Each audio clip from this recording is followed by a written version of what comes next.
Thank you for the music teachers and all who are willing to take the time to teach us the next generation music and songs that have been passed down through our ancestors for years.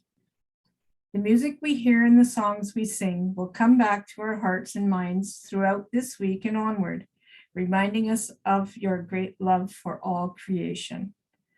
Thank you, Great Spirit, for the opportunity to come together again to continue on the path of our new journey to experience the wonders of joy in music. Creator, thank you for the gifts of music. As having music in our lives, our souls can now tap and sing along. Marcy Miigwech, thank you. So this evening, I'm just going to do a quick presentation.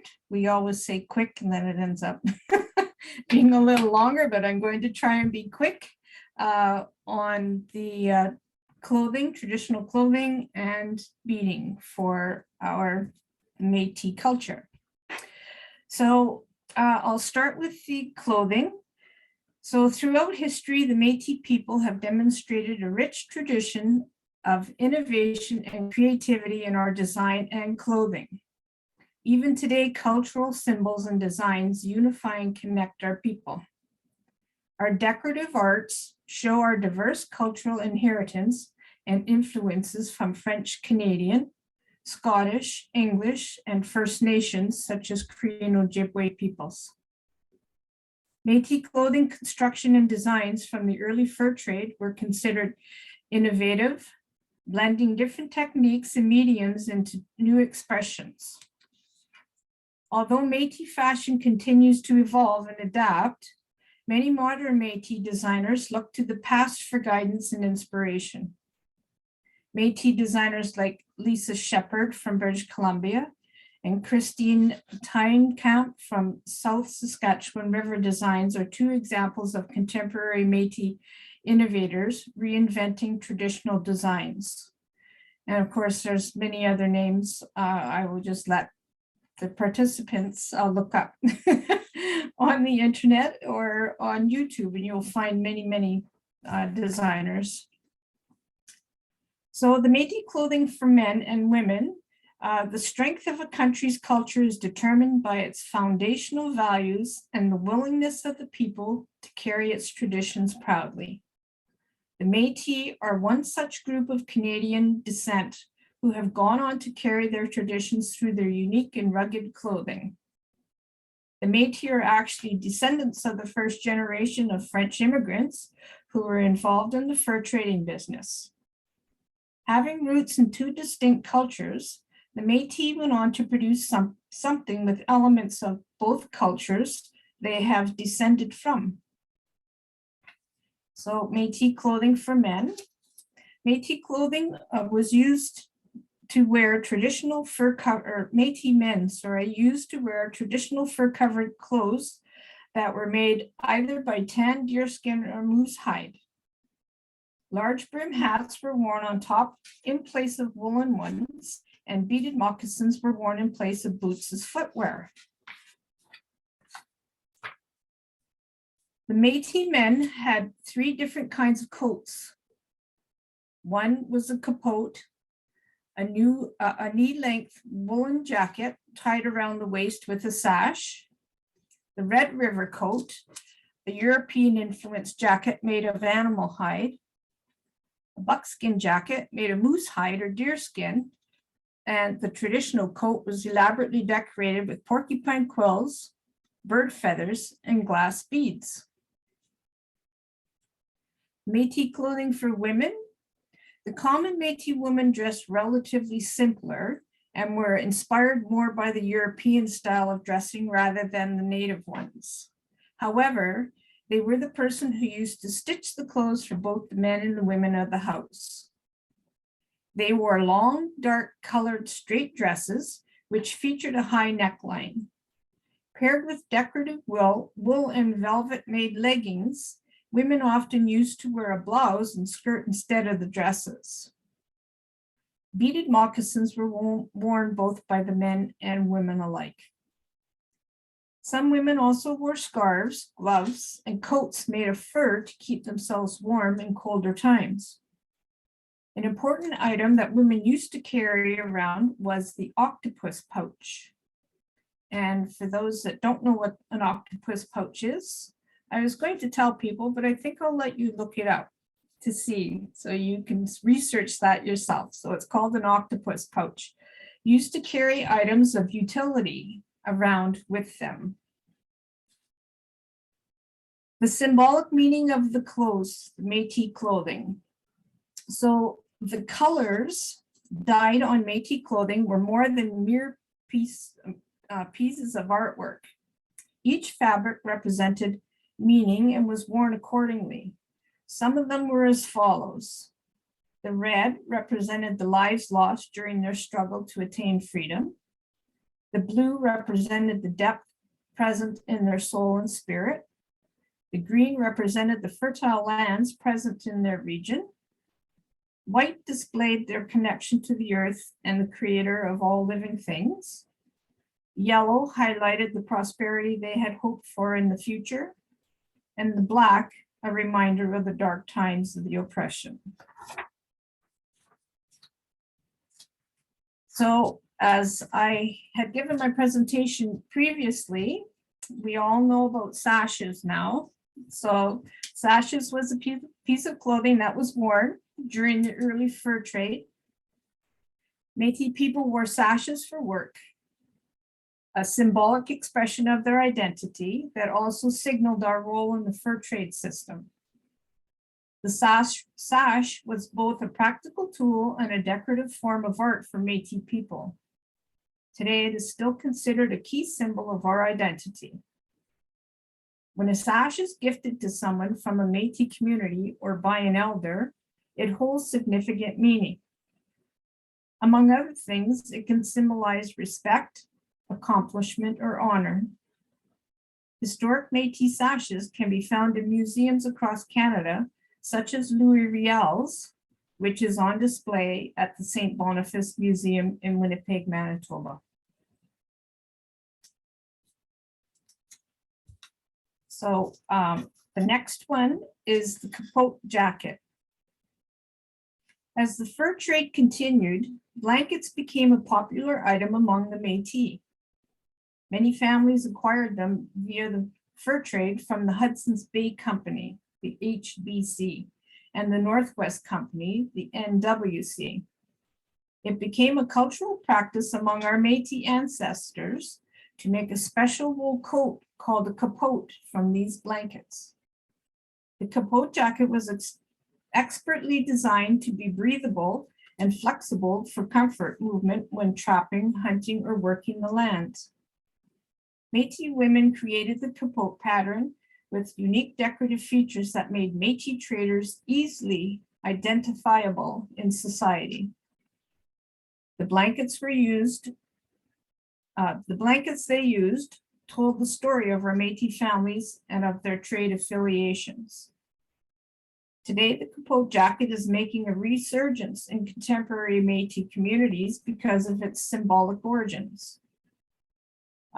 Métis elder Joanna, and I'm sorry, I hope I pronounced this properly, Poityandi from southern Saskatchewan teaches this almost forgotten art form and makes our traditional clothing wearable and visible once again.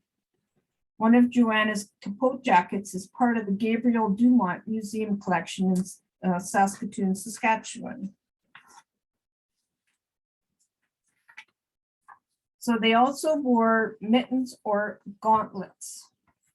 And anyone that I'm sure you're familiar, it's just a large mitten, rawhide mitten.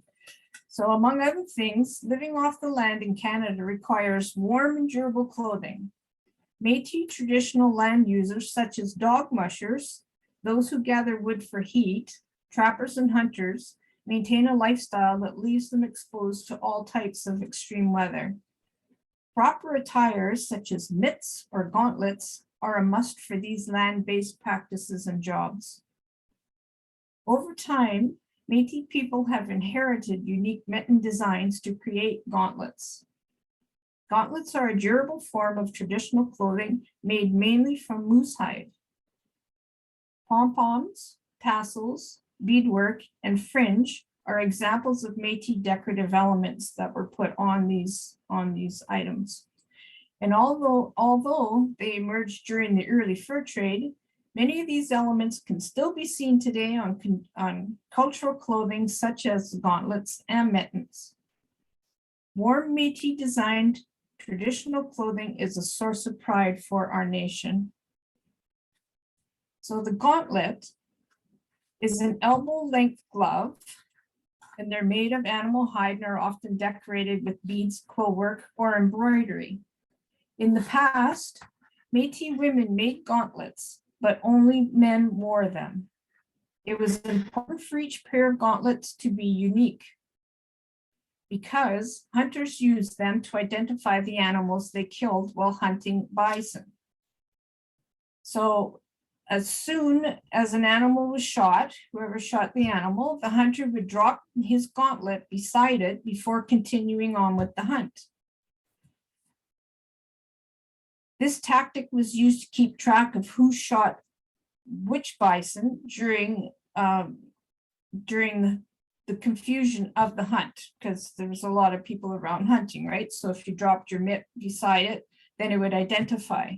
So after the bison were killed, the women looked to see whose gauntlets were lying beside each animal. They would only start skinning and butchering an animal that was beside their husband's gauntlets. And the meat was usually shared with others in the community today. Today, Métis continue to make and wear gauntlets. And so I have actually it's a coloring storybook that the Métis put out for us. And you can see on here, there's moccasins, and you would see there's beadwork there. And here is, this is not a capote, but this is just the back of a jacket that has some beadwork. And this is just a general design. It shows a floral design. And this is a vest, and you can see the beadwork, how the beadwork would be done. And that would be an awful lot of beadwork on a piece of clothing. So you can just imagine how heavy that would be to wear, but they were made as a symbol of honor. So that brings me now into the beading. So Métis people were known as the flower beadwork people. They would often do symmetrical floral patterns, which means together, like florals all flowing together, on a dark background, dark blue and black being the most common, using glass seed beads. They would even decorate their horse and saddle. Their work was traded all over North America and Europe. The floral beadwork was used on anything they would wear, like jackets, boots, moccasins, gloves, pants, and vests. They would also do floral silk embroidery. Some might wonder what the meaning of the beadwork is. Well, the floral designs are usually connected with stems, and it is also at times influenced by Indigenous principles of always representing the 4 different parts of a plant or 4 stages of vegetation.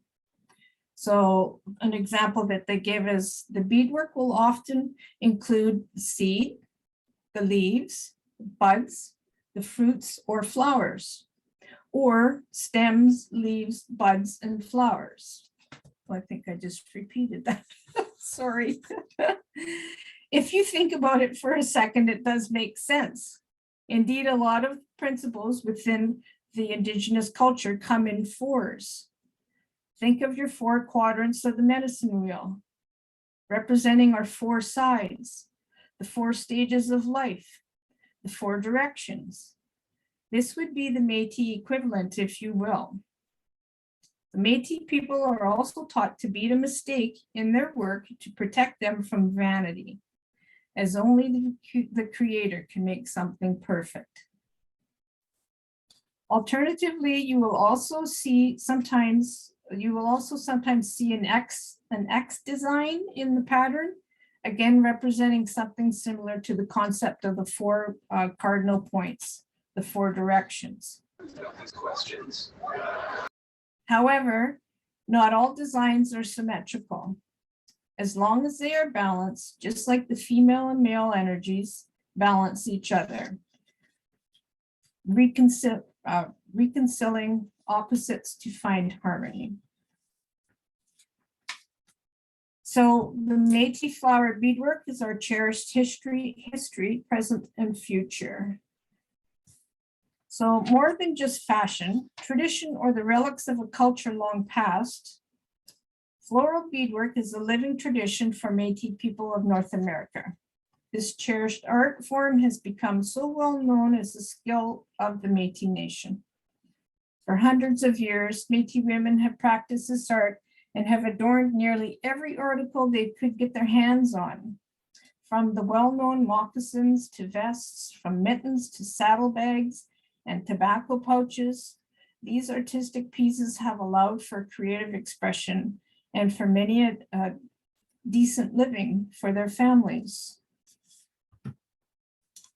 So what are beads made of?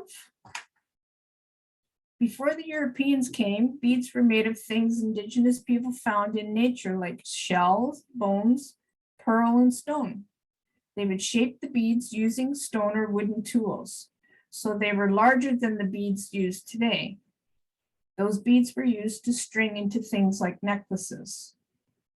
The Europeans brought smaller, brightly colored beads made of glass and ceramic, like the larger pony beads and tiny little seed beads, which is more common to me as the tiny little seed beads. What are the beads used for?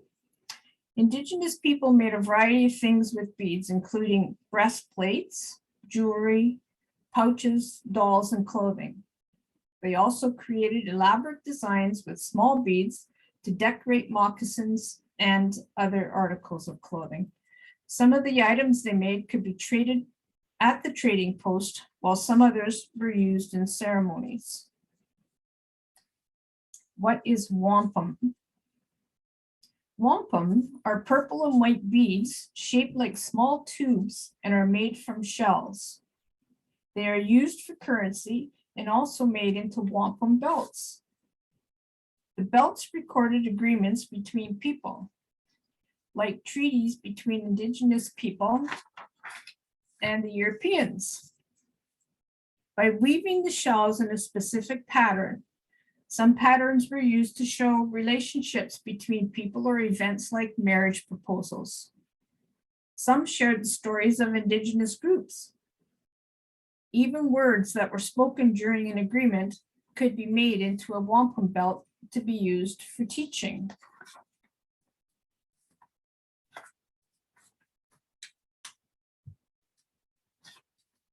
Métis women adapted their skills to use glass beads and began beading into more than hide, using European fabrics such as wool, velvet, and other woven cloths. The result was appreciated by those who Métis families came in contact with along their trade routes. Evidence of the influence of this new style is seen from the adaptation of similar patterns across Canada. Indeed, some works of art once attributed to some of the many nations across the prairies are now being recognized as early Métis beadwork. Although many First Peoples, the Métis Nation went through a period where practicing their culture was shamed and disrespected. The words of Louis Riel were realized. Our people did sleep for 100 years. And it was the artists who gave our people their soul back. Unlike some art forms, this one is practiced daily by kokums, by young girls, women in their homes, and increasingly men who are proud of their heritage. Today, this art form is undergoing a huge resurgence, and Métis women from all other First Nations, and people from all other cultures trying their hand at this stunning skill. And how beautiful it is. both the designs and the expressions of love for a culture that once despised and without a home is now gaining respect for the talents and importance that it has held for 100 years. So Sherry Farrell Rassett, I hope I'm pronouncing that properly, and Christy Belcourt share their knowledge of the flower beadwork people through art, research, and their stories.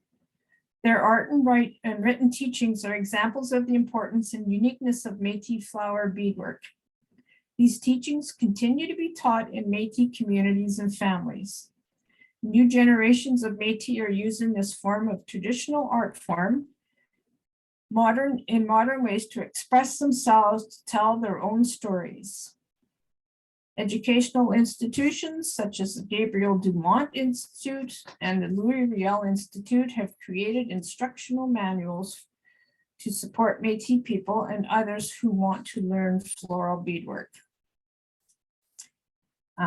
And so I just want to show you, there's just a couple of things that I have here. This would be very, very difficult to do, but there's beads in the front and in the back. So it's a little change purse and it's very, very heavy. My daughter took up beadwork when we first realized or recognized our ancestry of Métis and that we became citizens.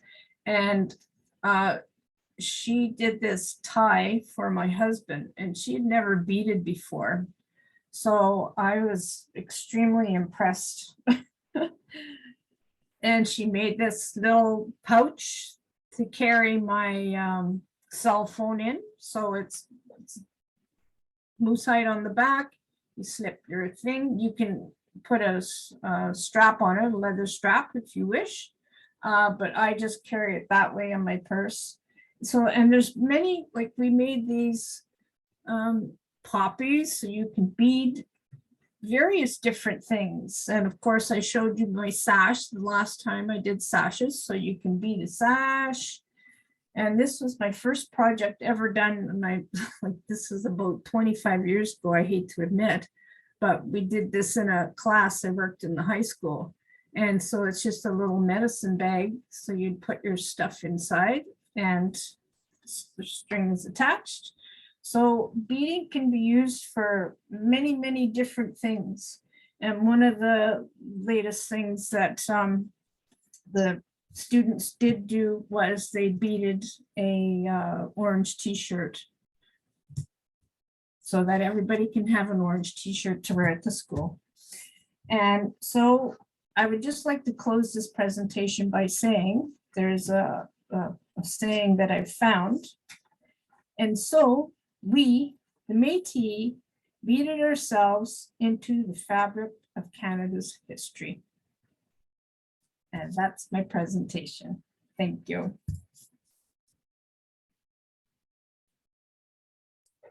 Thank you so much, Deb.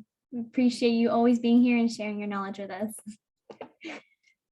So I'm now going to open up the floor to questions and our lovely fiddle instructors we have here with us. Or if anyone wants to share how they are moving along in their teachings and wants to kind of share with us how that's going, that would be great too. And if not, I might start off the questions. I did receive an email. Oh goodness, now I lost it. Oh no, I did. From Kaylee. I don't know if she's here, but I did get an email about a question for what size shoulder pad should she get for the fiddles that we use. So I don't know if you guys have an answer to that. It would be the full size fiddle. Okay, so yeah, so I think she probably meant shoulder rest. I love calling it a shoulder pad. It's very 80s. So the shoulder rests are labeled by size. So a full size violin would be called 4-4. So there, you'd see the number 4 and then a dash and then 4 again, or a slash probably for. So that just means full size. So hopefully that helps. Good question. Thank you so much. Yeah, I'm not sure if she's here, but I just wrote that down real quick so I don't forget. Thank you. Does anybody have any questions at all or want to share their fiddling with us?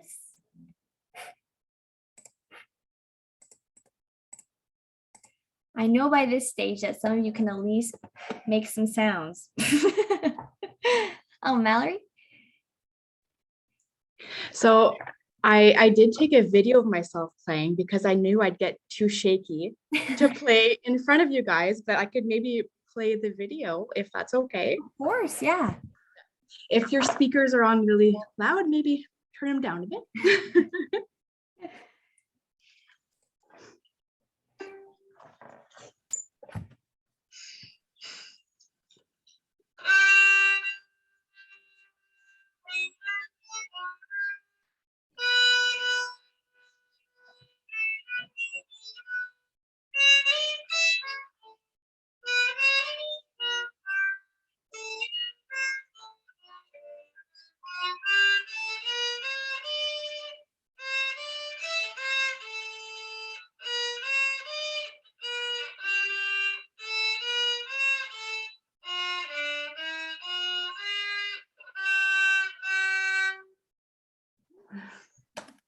That was great.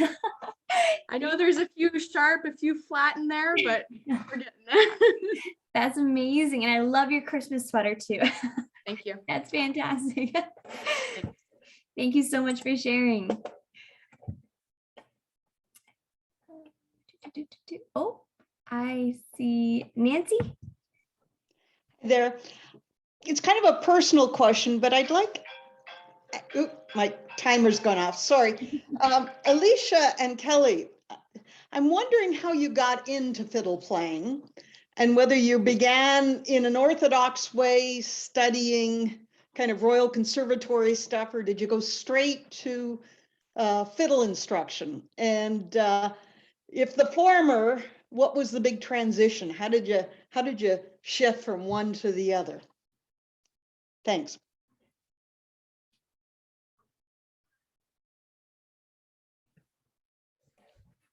I can answer first. Thanks for that question. So actually, my first introduction to the violin or the fiddle was actually with fiddle itself. So my instruction for the first few years was very much learning music by ear. And then as I got a little bit more advanced, then I did start reading music. And I have done some classical training as well, which actually did help me. I did find that helped me with some of the technical aspects of playing the instrument. Yeah, my teacher, Cindy Thompson, originally is from the Ottawa Valley area. So that was kind of the style that I was introduced to at first. Thanks so much for that question. Alicia. All right, I'm next. Yeah, so the fiddle has been in my family. My great grandfather passed away when I was young, but I still knew him and met him. And one of my first memories as a child is going to visit him and seeing his trophy collection. And I just remember being a child with these like wide eyes and seeing this like big cabinet just like full of trophies, and they're all like sparkly and fun. And I think since that moment, I was like, wow, I want one of those trophies. So I'm like, how do I get one of those trophies? Well, you got to learn to play the fiddle. That's how you do it. Yeah, my motivation was mostly trophies as a child. Yeah, it just happened that he was my Métis side of my family. And I actually did start with, I think it was 8 months of Suzuki violin lessons here in Toronto. But after 8 months, I was like, Mom, I hate that. That's not the kind of music I want. I want to play like my papa did. So yeah, she took her a bit of time, and I restarted again, I think a year or two later, with a fiddle teacher here in Toronto named Sherry Johnson, who's actually a researcher in ethnocultural dance. She's actually a step dancer from also learning the Ottawa Valley tradition of fiddling and step dance. just kind of it's a big part of the Ontario culture was Ottawa Valley step dancing and fiddling. So I got into that route, playing the fiddle, went to all the contests, and met a lot of cool people. And then probably about 4 or 5 years into me playing, I went back to classical for maybe a year, 2, 3 years.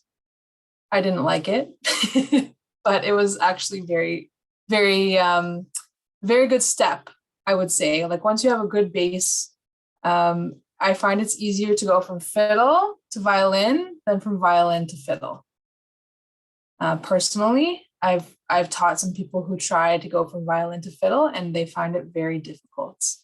I don't know in your experience, Kelly, but the rhythms, they find it very challenging. So yeah. Thank you to both of you. It's interesting because I grew up in the Ottawa Valley, G'day.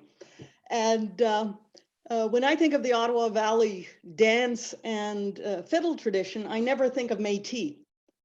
And it's interesting that many of the stories the elders and the senators have given draw from a Western Métis culture and inheritance. My people are from Drummond Island. You know, I'm truly Ontario.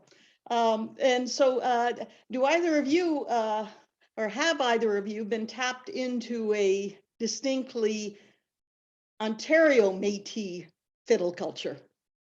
And I don't think of the Ottawa Valley fiddle culture as being Métis, but if it is, tell me about it.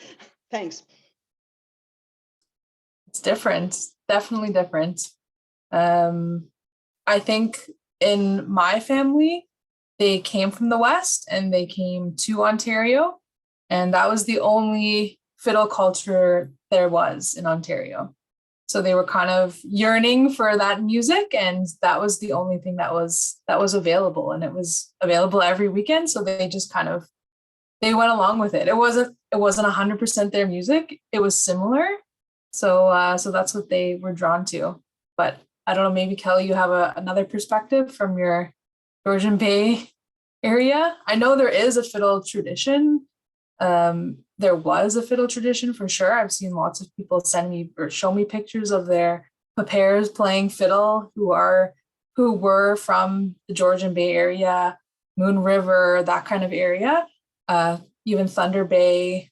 And then, of course, as further up north you go, Timmins, Moose Factory, those kind of places. But I don't think it was as prevalent as it was in like Manitoba, Saskatchewan, and Alberta. Like it wasn't done in a public way like it was in the West.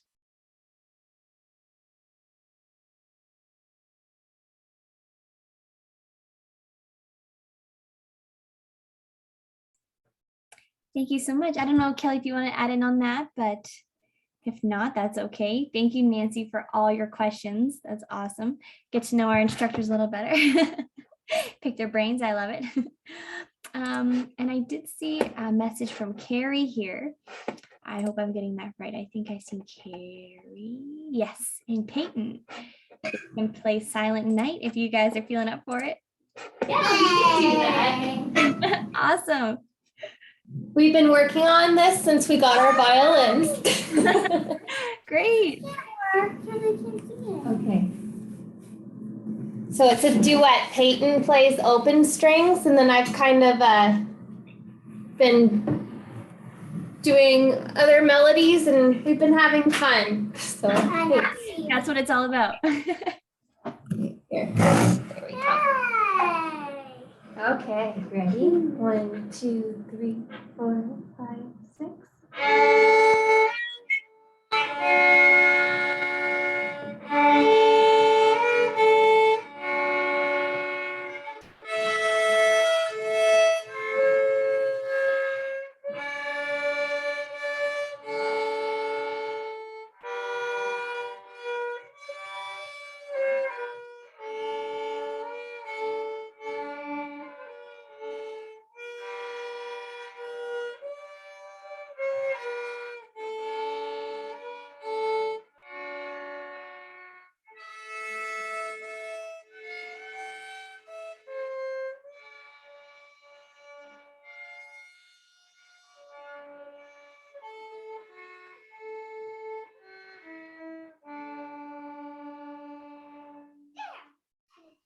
Oh my goodness. That was amazing. Congratulations, you two. That must have been a lot of hard work. When's the tour? I want to come see you guys. Well, Peyton's been doing piano, so that's been helping us. She's really good with the hot cross buns, though, and she's doing it a lot by ear. It's pretty amazing. So she plays a little bit every day. I think it's just the consistency. And then I actually got a couple of books where We can't hear you right now, actually. Yeah, Carrie, it's a little hard to hear you. After the fiddles, like it's so loud, sometimes it needs a minute.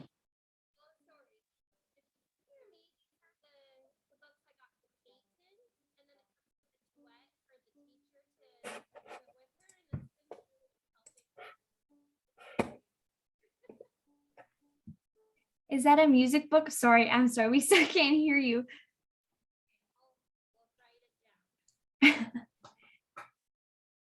But thank you so much. I'm glad we have that on recording so I can like listen to that before I go to bed because that was so beautiful. It was so well done. Congratulations to both of you. That's so awesome. Let me start for strings. Oh, well, thank you for sharing that. That's great because I know there's been a few people that have mentioned that they want a kind of a book to look after or some music to read. So that's great. So if everyone can see their chat, Carrie just put in a book for that.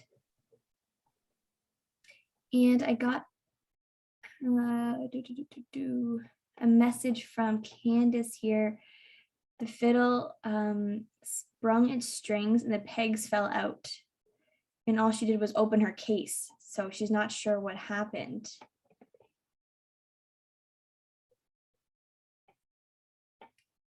If Kelly or Alicia, if you guys have experienced that before?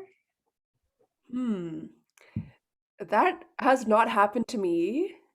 I'm wondering if, and I'm not sure if we've talked about this before, but they are quite sensitive to temperature change. So if something happened in terms of temperature or humidity level, that could have perhaps caused it, or if the case was dropped. But it sounds like there wasn't any kind of major thing that happened. You just opened your case and had that happen. So I'm sorry to hear that. I would recommend just going into a shop and having them kind of restring it for you. Hopefully the strings are still intact and maybe you can still use them. You may have to buy new strings, which would be a bit expensive, but I don't know. Has that happened to you, Alicia? I have never opened it, and I've had one string be popped actually before, but not all of them. Yeah, never more than I would say 2. I think max it would be 2 for me. If they're just loose, you could just try tightening them up. Like they're probably already like wound. If they're already like wound up, they're just kind of loosened. You can just give it a tighten up the pegs and tune it that way, very carefully. But if they've actually snapped, then you need new strings, and that's a much bigger job. She mentioned her pegs fell out. Can you just put the pegs back in and use them? The pegs Sorry, fell yeah, out? Yeah, my pegs are actually out. I opened up my box, the pegs are out and the strings are off completely, like as if they've just sprung. I don't even know how to explain it. I opened up my case and I picked up my fiddle and I thought, okay, it doesn't look too bad. You know, and the first note I plucked, it was like, oh, wow. Then I had to do something. And I noticed that the strings were really loose on them. So I thought, oh, I'll wind them. And then the pegs just went ping, ping, ping. And the bottom all came off. That was it, done. Wow. That was done. Like there's nothing. And I didn't drop it. It's in a hard case. It's been in my house. It's not like it's going anywhere. Yeah, not too impressed right now. So are your strings broken or did they just kind of? No, they've all just come apart, like come off the bottom. Like, you know, the little peg hole screw thingies on the bottom, they all sprung. And then the pegs fell out of the top. Wow. Okay. So it sounds like they just need to be restrung, which is good. At least you have the strings still intact. It'd be a bigger job if they had actually snapped, but it just sounds like they lost grip, which will happen if there's any temperature changes, humidity changes, if your furnace has kicked in, and then that's kind So of winter. this time of year. Yeah, winter things. In the summertime, there's a lot of humidity, so your wood's all expanded, and then the wintertime it's dry, so your wood will shrink. So Okay. it sounds like it went from being tight to being all loose. I'll take it too long on the quaid. They can Yeah. figure it out. Yeah, All sorry right. about that, Candace. But keep Oh, I it was posted on how it sad goes. because I was looking at playing for you. I was thinking I got at least a note I can do. Oh, I'm sorry. Well, we'll look forward to it next time. Okay. I liked what Mallory did was record it. That's probably the best way. That way you can do it on your own terms. You don't have everybody being like, ooh. That was so smart. That was. Alicia, I see you have your hand up there. My name is Emmett, and my mom does beadwork. That my mom's making some ornaments for my teachers at my idol for school. Oh, awesome. This is both of them. Wow. That's great beadwork. Oh my goodness. Did He you really wanted to show you guys. That's awesome. Thank you for showing us. Did you help at all? You picked out all the colors. Yeah. Yeah. Teamwork. Those are Yeah. beautiful. What a great idea. Yeah. Oh, awesome. Thank you so much. And I like your Christmas hat too. Nancy? I have another question. And Alicia, I haven't been through all of your films, but I noticed when I was watching Kelly, and she'd be playing, and every so often she'd be playing, and subconsciously she would be doing vibrato. Like, how difficult is it? And is it something that is as common a technique in fiddle playing as it is in orchestral music, I guess? I mean, I always imagine, I used to stare at violinists in the orchestra when I was a kid, and they would always, their wrists would be moving like that. But I haven't watched a lot of fiddle players. And so can you tell us a bit about that? Want me to go first?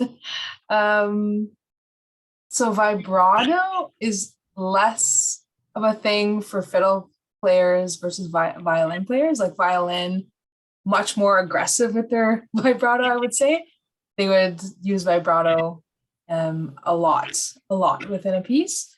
Do you think if you have your fiddle with you, could you show people? Because they might not know what it is. Sure, yeah, that's a great idea. Yeah, Just 'cause I assume have people no know idea some. what you guys are talking about.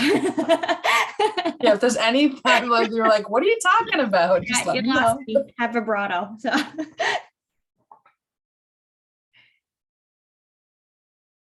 I'm really loving your questions today, Nancy. These are awesome.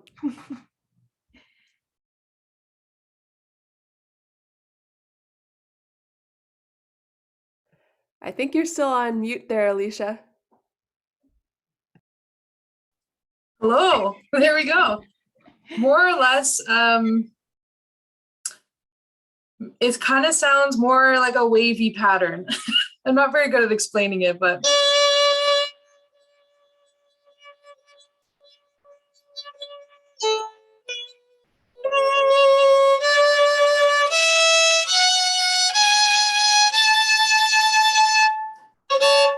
And so instead of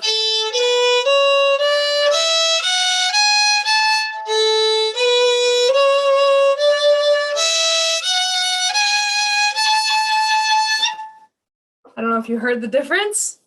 It's kind of hard over virtual, but yeah, so basically fiddle players, they might use it like at the end of a piece, final notes, or in slower paced tunes. So waltzes, they'll use a lot more.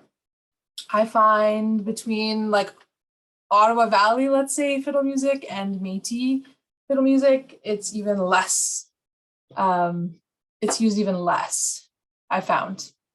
Yeah, it's not except in waltzes, they would use it if they had that skill.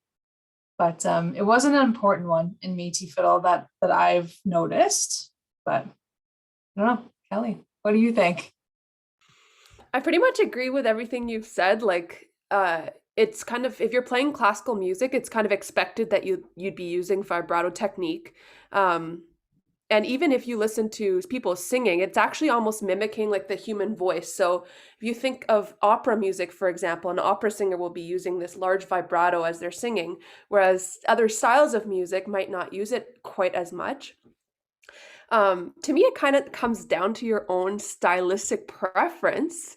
So of course, as you are learning and beginning on fiddle, that's probably a technique that'd be a little bit more advanced and you wouldn't have to think about it. But let's say in a few years, you kind of want to experiment with it. I would just encourage you to see where you want it to fit in. I certainly notice if I'm playing waltzes in particular, that's where it's going to come out the most for me. Some of the slower tempo music, and I find for myself, I just like the sound of it. And sometimes I notice that I'm doing it without actually trying. It's just kind of happening more naturally. But with the fiddle, most fiddle traditions, I would say like some of the faster kind of song forms, so like a reel or a jig, you almost don't even have time to put vibrato in there. Your fingers are flying so quickly. So yeah, so that's kind of my 2 cents to add what to Alicia said. Yeah. Can I do a quick follow-up question? Because I've spent my whole life watching violinists and their vibrato. If you were teaching someone how to do it, what would be the first thing? I've tried to get the effect on my violin and I can't move my wrist that way. So what would be the first thing you'd tell somebody to do if they were wanting to learn vibrato?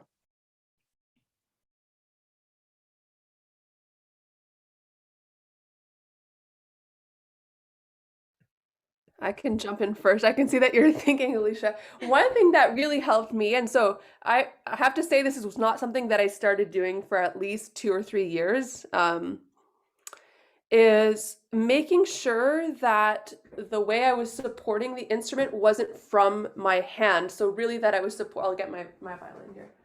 I'm able to support it without using my arm, because you need to have a certain amount of freedom here. And there's also this is getting a little technical and I apologize. There's different types of vibrato. So some people do kind of like a more wrist one. The one that I kind of figured out how to do was more with my arm. So my whole lower arm is moving. So the movement is coming from down here as opposed to here. But some people do it from the wrist is my understanding. So that's the first thing I would say is just make sure that you can really, you're not relying on your grip, because if you're gripping too hard, there's no way you'll get that movement.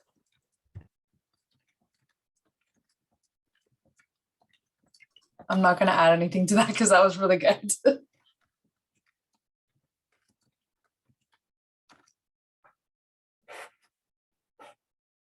Well, thank you, Nancy, for all your questions and for expanding my music knowledge anyway. So I'm sure many others too. And I did ask Alicia and Kelly if they could play us some Christmas tunes as well, kind of following Carrie and Peyton.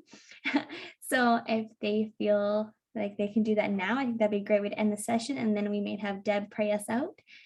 And then we'll wish you all a Merry Christmas.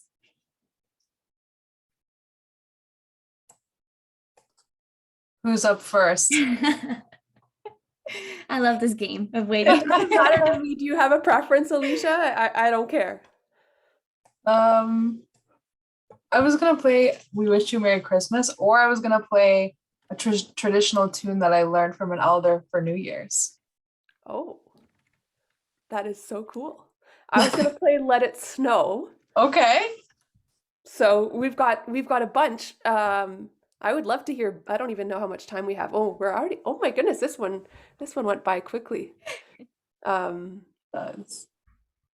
don't know. What do you think, Brooklyn? What would work best? I think Alicia, you wanna? I don't know how quick they are. We can make guys. it quick. Pardon? We can make it quick. Yeah, so if you guys can do as many as you like, if they're quicker, and get them all the ones that you want to play in, and then Sure. and Okay, I think so it should be great to have both of the ones you mentioned. So if they're quicker, yeah, that'd be awesome. all right. I'll start with the traditional one that I learned. So this tune I learned from an elder named James Chichu, who still lives up in the Moose Factory area of Ontario. Yeah, when he taught me this tune, he shared with me the traditions that go along with this tune. So this tune is called the New Year's tune, and it's played all throughout that community in Moose Factory. It used to be played all throughout that community in Moose Factory to bring in and welcome in the new year. So a fiddler would go from house to house, and he would play, or she would play this tune called the New Year's tune. And at the same time, they would tell them where the New Year's Eve gathering was going to be. So while that's happening, he also shared with me that the host of the New Year's party would start preparing for this gathering. And what they did was they took every single piece of furniture out of their living room and kitchen, threw it in the snowbank, and made a dance floor. And they would have, and he said, everything but the kitchen stove would be out in the snow. And this is where they would have the fiddling and the dancing all New Year's night. So that's my story of the James Chichu's New Year's tune. So I'm going to play that one for you now.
There we go, the New Year's tune. Happy New Year's.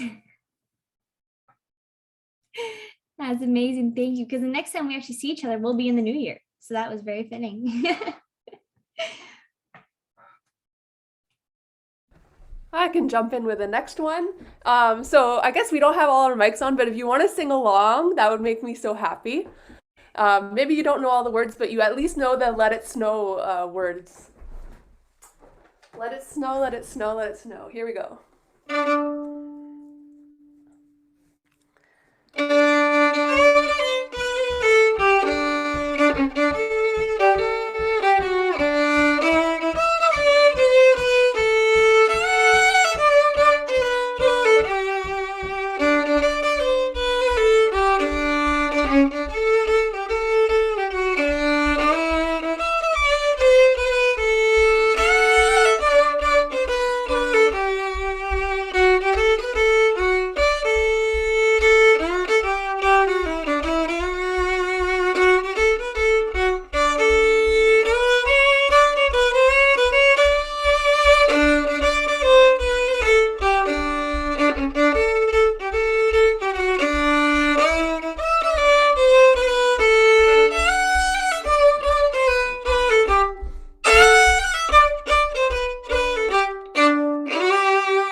Thanks so much. I saw you singing along. That really made my day. Thank you so much. Hope everybody has awesome holidays.